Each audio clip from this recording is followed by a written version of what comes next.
Today it's time to do another flight on my E-Flite Eratix. So without further ado, let's go outside and get this one up in the air. There's some wind today, but still a really lovely day.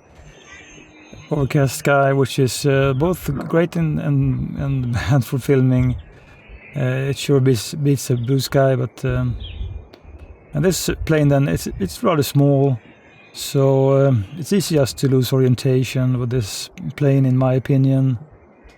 And I mean, just like when I have the trees in the background, so I'm just trying to stay above, so there's a good contrast in this RCR plane. But you can fly this one really slow and controlled. I think that E-Flite actually market this plane as an indoor RCR plane, although I think most owners of this RCR plane will fly it outdoors also. And I did a video a while ago about this RCR plane, and I think that the construction is the weak thing, in my opinion. I think the foam hinges are just too thin and just split open. So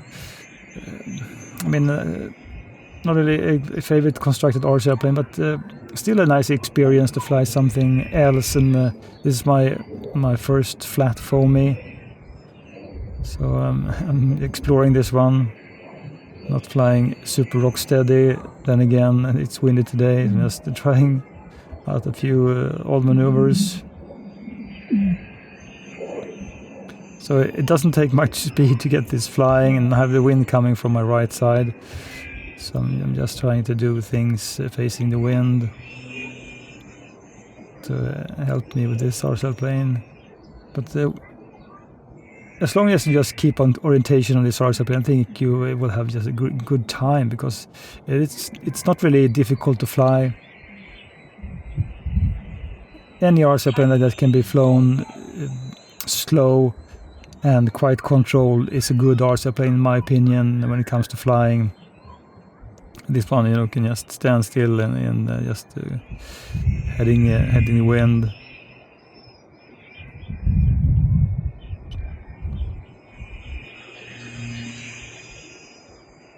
I'm flying mine on a 850 mAh Tattoo 75C battery.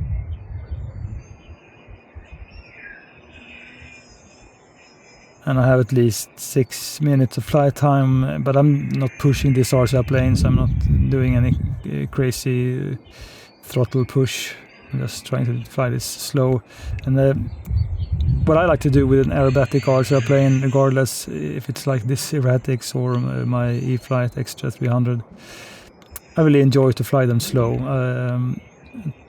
because I think that that's when they actually excel in their ability to handle slow flying really great. And usually the Extra 300 is a scale-looking RCR plane, but this one is not a scale-looking RCR plane, so it doesn't matter how I fly it.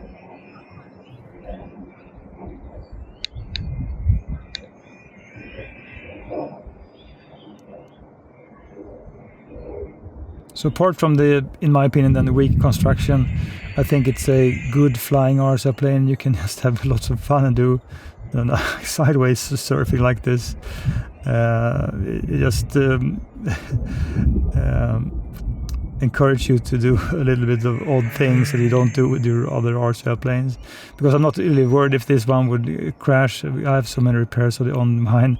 And then it's a lightweight RCR plane, so if it will crash, I guess the damage will be just minor.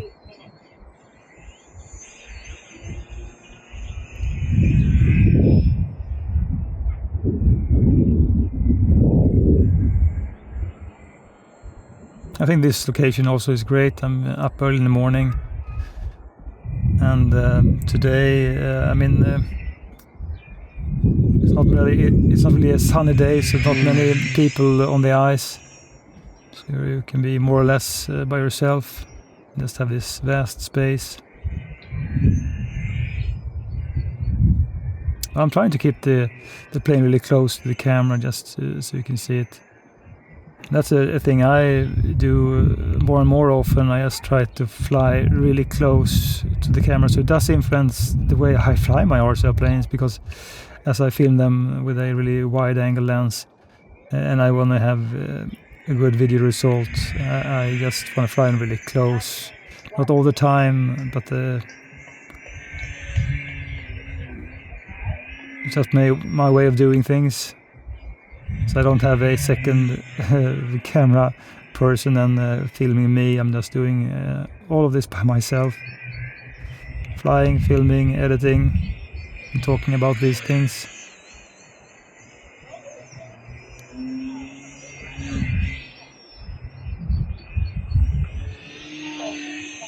You can push this RC plane if you want to, but this is not really, I'm just showing it, but it's not really the way I want to fly this Eratix. I think it looks much better just to fly it slow and controlled, at least as much control as I can fly this RC plane, because it is a new experience, and honestly I have lots to learn with this RC plane. I think it's a really good thing. So it's time to get this one down, just facing the wind, and landing are really easy, often just face the wind and more or less go into a kind of a harrier state, and then just drop the throttle, and it would go down in a really good way on the ground.